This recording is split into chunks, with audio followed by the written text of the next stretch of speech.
Assalamualaikum warahmatullahi. Alhamdulillah, hari ini selepas selesai saja umrah, maka kita ke Turki dan stop kali ini ialah kita nak tengok satu kawasan yang diberi nama Istanbul. Istanbul ni ialah kawasan terbesar di Turki dan juga bandar dengan populasi terbesar di dunia. Kota ni juga menyimpan banyak sejarah-sejarah silam Empayar Osmaniyah. Jom kita tengok apa yang ada dekat Istanbul ni. Okay, kita dah sampai dekat Streets of Istanbul ni.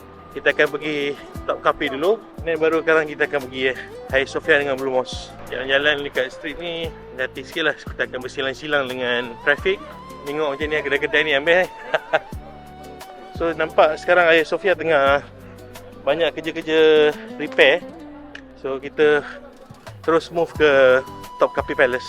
Okay, Alhamdulillah kita dekat pekarangan Taman Istana. Ni baru Taman Istana betul ni. Ini diasaskan oleh Sultan Muhammad Fatih sendiri. Jadi mungkin kita tak dapat cover semua kawasan istana, tapi dapat bayangkanlah zamannya macam mana. Kita akan masuk ke dalam kawasan Istana Topkapi ni, pekarangan dia. So kita tengok sikit apa ada kat dalam, insya-Allah. Okay, so we off to Blue Mosque untuk kita solat Zuhur dan Asar jamaah takhir.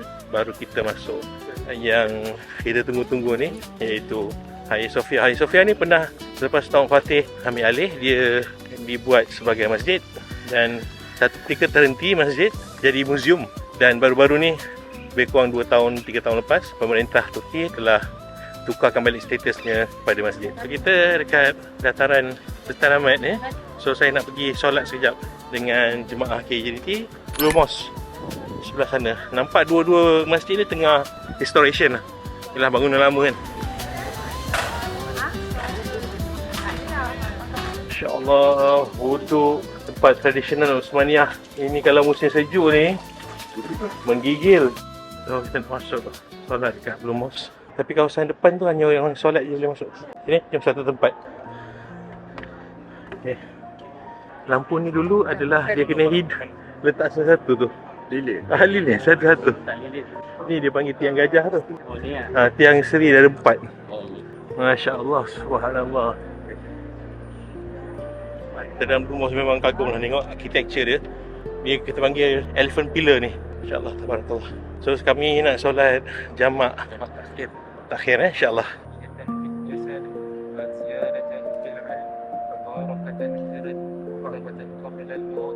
Subhanallah, masya-Allah, tabarakallah. Kita kagum tengok macam mana seni bina ni boleh dibuat ratusan tahun tanpa mesin pengira yang hebat, komputer. Maknanya umat Islam ni hebat. Kita ni hebat, insya-Allah. 3 years ago, our president built another Çamlıca Mosque. It's also 7. no 6 minarets. Yes. Dalam ke kerja? Saya baru kerja 2 minggu. Lepas dia kena resign. So ni area courtyard dia di Blue Mosque. Sangat cantik, Masya-Allah, tabarakallah. Sepanjang courtyard dekat Blue Mosque ni dia letakkan keterangan tentang pencapaian-pencapaian umat Islam, tentang astronomi, tentang persenjataan, tentang geografi, algebra, untuk membolehkan para pelancong yang mungkin bukan beragama Islam untuk dapatkan sedikit penerangan tentang Islam. Hijab diterangkan kenapa kehebatan orang perempuan, kelebihan orang perempuan dalam Islam ditutup seolah-olah satu benda yang sangat istimewa. Jarang kalau kita tengok benda tak istimewa dijamu je macam tu, letak tepi jalan tak ditutup. Itulah sesuatu yang istimewa dan diangkat martabatnya dalam Islam. You know all the games and everything. Okay, sambil-sambil ada orang belanja ni, nampak ni. Jagung bakar tepi-tepi jalan. Ni bukan masa malam punya. Ini Turki punya. Jagung. Sedap. Bismillah.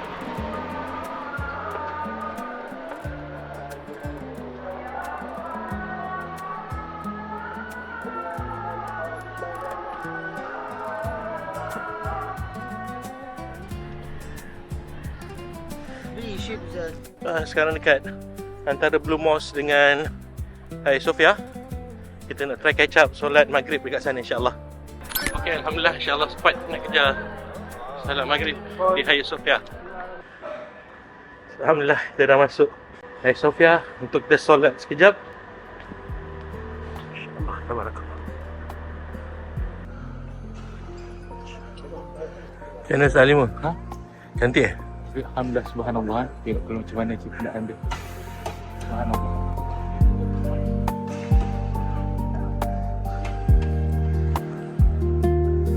Kita nak cari spot untuk kita selesaikan solat maghrib isyak.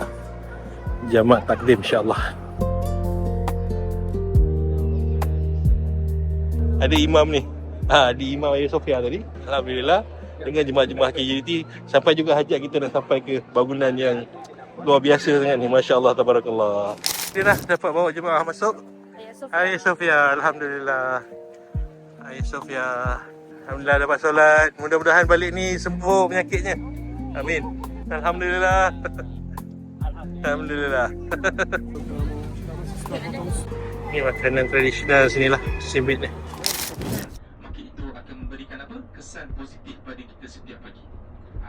Cerita pasal positif setiap pagi, nanti antaranya Assalamualaikum warahmatullahi. Kita dekat drop off bus Dataran Taksim. So kita turun di bawah underground dan naik sana untuk naik ke atas insya-Allah. Let's go jelajah Taksim Square pula.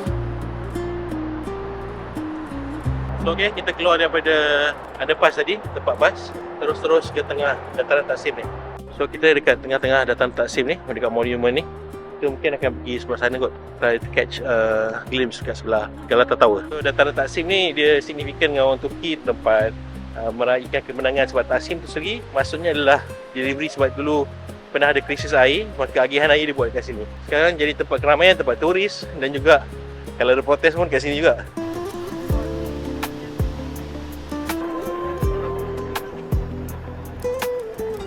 Jalan kat Taksim ni saya suka ni. Tengok cara dia buat ayam bakar ni. Masya-Allah tabarakallah. Terbaik. Sebelah ni dia punya baklava pula. Kalau datang nak kena lapar jugalah.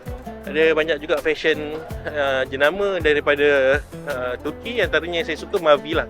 So Mavi ni dia saiz dia ngam lah untuk badan besar macam saya ni. Ada brand yang very ikonik dekat Turki iaitu Hafiz Mustafa. Dia sejak tahun 1864. Ni baklava dia. Ni Turkish delight dia yang bawah ni. Okay, so dia handmade dan live dekat dalam. Dia buat yang ni macam ada kunafa sikit kan. Kunafa macam coklat Dubai gitu. Yang LCYKK ni pun brand lokal Turki. Saiz dia ngam, lebih kurang macam badan orang Turki lah. Dan brand ni juga meletup sekarang dekat pasaran Europe. Affordable insyaAllah. Dan tengok satu lagi, Koton KOTON ni brand daripada Turki pun sama. Saya rasa mungkin sebab dia memang buat brand-brand ni affordable dan dapat bersaing dengan brand-brand Europe yang lain lah. Okay, yang ni tempat favourite Mudirah kalau pergi, coklat homemade. Sebab tu nampak dia punya bungkusan tu kecil besar, singit-singit, sebab homemade. Dia bukan kilang. Yang mahal yang pistachio je.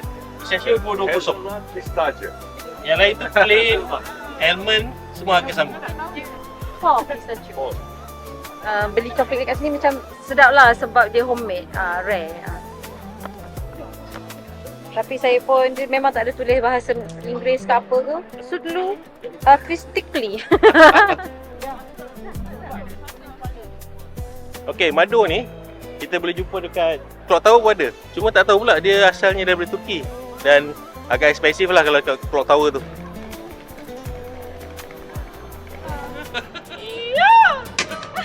Vanilla, chocolate, pistachio, strawberry mix.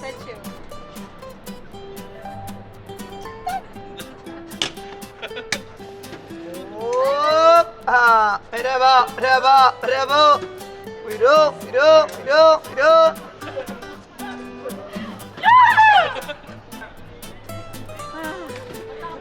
Mommy, take it, mommy.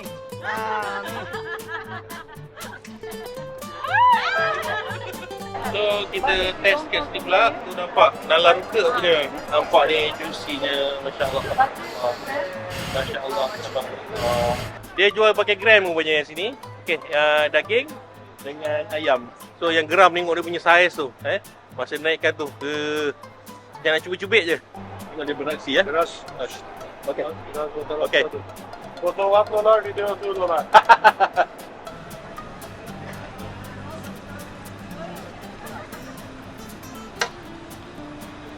Bismillah. Okey, kita test yang ni. Bismillahirrahmanirrahim. Wow. Ini Mansur.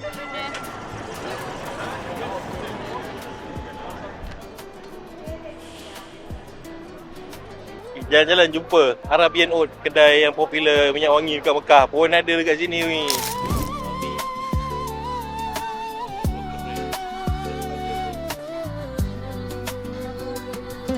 Itulah dia sikit tentang Mavi punya brand ni. Dia macam saya sebut tu, saiz dia untuk big size macam saya ni just nice lah. So kita keluar dari Mavi ni, kita terus perjalanan kita insyaAllah. Base Galatasaray kat sini, iaitu dia punya universiti, kelab bola yang popular dekat Turki ni. So ini dia punya depan Universiti Galatasaray dekat Taksim Square. Okey, sedikit tentang Galatasaray ni. Pada zaman pemerintahan Sultan Abdul Hamid, dia memang menggalakkan perubahan-perubahan kelab-kelab bola ni sebab dia orang yang suka minat sukan, dan juga sukan bagi dia adalah satu ikhtiar jasmani untuk lebih sihat. So antara kelab-kelab yang lahir masa itu adalah Galatasaray. Mereka ini tampil dengan ada universiti masing-masing, ada sekolah-sekolah masing-masing, the complete range. Macam mana wallet tu yang tak payahlah ya? Kuning kepala wallet tu. Dalam beg kita pasang. So kalau kita menyusur di Taksim ni, kita akan terus sampai ke Galata Port untuk tengok Galata Tower. Sebelah hujung ni street dia lagi kecil sikit lah, tapi makin lama makin banyak benda yang menarik. Antaranya kedai air buah dia. Kita jumpa buah oren. Yang ni ada buah kelapa kat sini. Sini juga saya tengok banyak kedai-kedai alat muzik agak klasik selain daripada gitar-gitar ataupun drum biasa tu.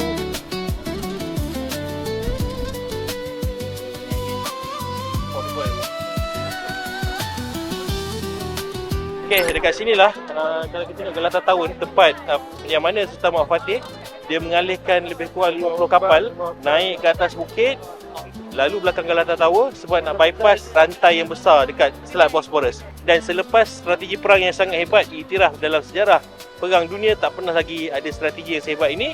Pada Mei 1453 maka jatuhlah kota Istanbul di tangan tentera Uthmaniyah, yang membenarkan hadis Nabi bahawa nanti Konstantinopel ni akan diambil oleh sebaik-baik raja dan sebaik-baik tentera. Wah, sedap-sedap air tu. Ini apa? Dragon. Dragon ni Coconut. air kelapa. Kelapa. Apa yang kelapa? Kelapa. Okey, air kelapa dekat tengah-tengah bandar Turki ni, dekat Istanbul. Bismillah. Macam pelik sikit. Rasa santan. Boleh lah. Betul rasa santan. Rasa Taman Hind. Rasa macam Taman Hind.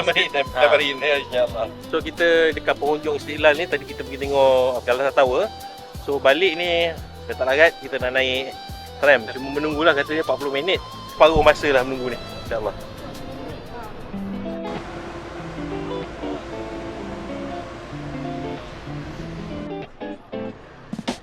Hello.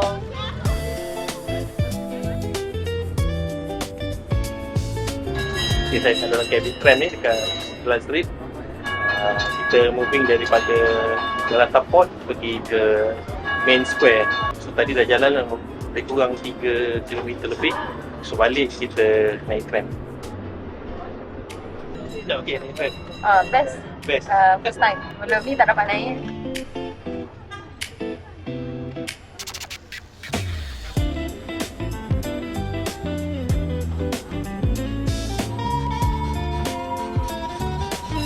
Thank you. Welcome, bye-bye.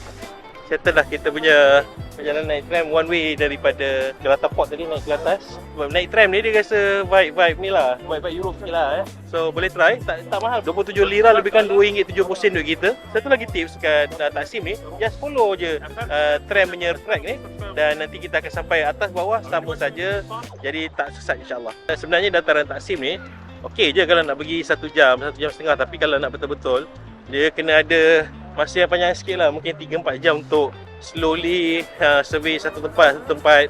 Jadi dalam 3-4 jam yang paling best lah. Yang paling geram tu paling geram. Lain tak heran Saya tak heran kan. Ikan mackerel nak buat. Itu dia antara tempat menarik yang sempat kami singgah dekat Istanbul, Turki. Memang cantik, tenang dan memang rasa vibe dia sebiji macam dalam dekat TV tu. Istanbul ni bukan je cantik pada bangunan dan pemandangan, tapi suasana dia memang kita rasa enjoy jalan-jalan. Dan kalau kalian ada impian nak jejak kaki ke Turki, nak tengok sendiri keindahan tempat-tempat menarik macam ni, tanpa kita tinggalkan perjalanan umrah, maka bolehlah join Umrah Plus Turki bersama KUJDT. InsyaAllah, trip ni bukan sekadar travel biasa, tapi pengalaman yang korang akan ingat lama dan sangat-sangat luar biasa. Jom ke Turki bersama KUJDT. Setiap memori penuh erti.